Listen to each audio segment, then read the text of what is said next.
सरकारी मुल्ला मुर्दाबाद मुर्दाबाद मुर्दाबाद, सरकारी मुल्ला मुर्दाबाद मुर्दाबाद मुर्दाबाद, सरकारी मुल्ला को फांसी दो फांसी दो फांसी दो, अवैध मदरसे ध्वस्त करो ध्वस्त करो ध्वस्त करो, सरकारी मौलवी को। विधायक शिव अरोड़ा के नेतृत्व में समस्त हिंदू संगठन द्वारा मस्जिदों की आड़ में चल रहे अवैध मदरसों व मदरसों में आए दिन मौलवियों द्वारा हो रहे बच्चियों के साथ यौन उत्पीड़न के खिलाफ कलेक्ट्रेट स्थित जिलाधिकारी के नाम एक ज्ञापन एडीएम पंकज उपाध्याय व पुलिस लाइन स्थित एसएसपी मंजुनाथ टीसी से उनके कार्यालय में मुलाकात कर सौंपा। इस दौरान विधायक शिव अरोड़ा ने स्पष्ट कहा कि विगत दिनों मलसी गांव में मस्जिद की आड़ में अवैध मदरसा चलाकर मौलवी उसमें छोटी छोटी मासूम बच्चियों के साथ पॉर्न वीडियो दिखाकर यौन उत्पीड़न कर रहा था, जिसको विधायक द्वारा विधानसभा सत्र के दौरान सदन में उठाया गया था। विधायक ने जिलाधिकारी व एसएसपी उधम सिंह नगर के नाम लिखित ज्ञापन देकर मांग की कि मलसी की घटना में पॉक्सो एक्ट में कार्रवाई हो और सख्त से सख्त धारा लगाकर ऐसे जघन्य अपराध जिसको सुन के इंसान की रूह कांप जाती है उस मौलवी को फांसी की सजा हो, जिसने छोटी छोटी मासूम बच्चियों के साथ राक्षस जैसी प्रवृत्ति का घिनौना कार्य किया है।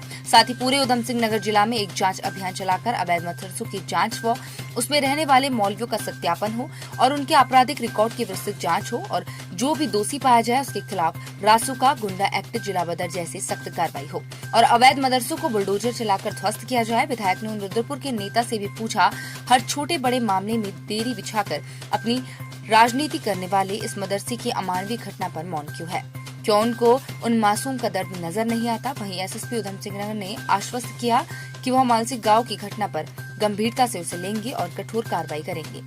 उन्होंने कहा कि पूरे जिले में वो टीम गठित कर सत्यापन अभियान भी चलाया जाएगा।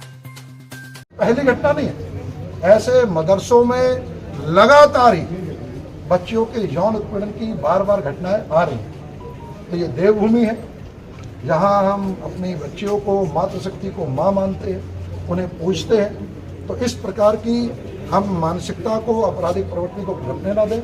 उन मौलवियों के आपराधिक पृष्ठभूमि की भी जांच हो और इस विषय को मैंने भी सदन में भी उठा, मैंने विधानसभा में भी उठा। भाई धर्म विशेष के आधार पर आप कहीं नहीं कर सकते।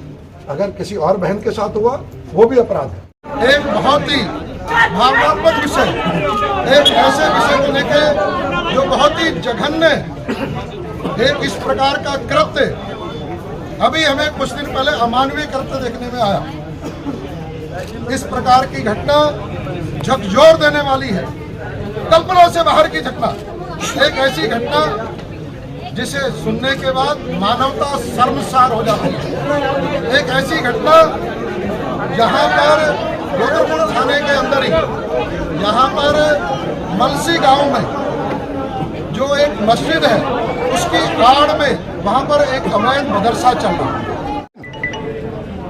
ये मौलवी के जो है जो अपराध के बारे में कौन बोलेगा? इन बच्चियों का संरक्षण भी कौन कराएगा? तुष्टीकरण के नाम पे इसके बारे में कोई नहीं बोलेगा क्या? इसीलिए मेरा बड़ा स्पष्ट कहना है, कोई भी बहन हो, कोई भी बच्ची हो, वो हमारी है।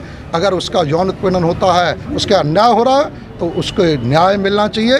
ऐसे अपराधियों को कठोर सजा मिलनी चाहिए, फांसी की सजा मिलनी चाहिए। अगस्त को एक तहरीर एक महिला के द्वारा दी गई थी कि उनकी जो नाबालिग बच्ची है, जो मात्र 8-9 वर्ष की थी, उसके साथ जहां पर वो उर्दू पढ़ने जाती थी, एक संस्थान था, वहां पर उनके साथ जो है अश्लील हरकत की हुई, उनको पॉर्न वीडियोस दिखाए गए एक व्यक्ति के द्वारा। तो उसी का क्योंकि काफ़ी गंभीर अपराध था तो हमने तत्काल उसका संज्ञान लेकर सुसंगत धाराओं में अभियोग पंजीकृत किया।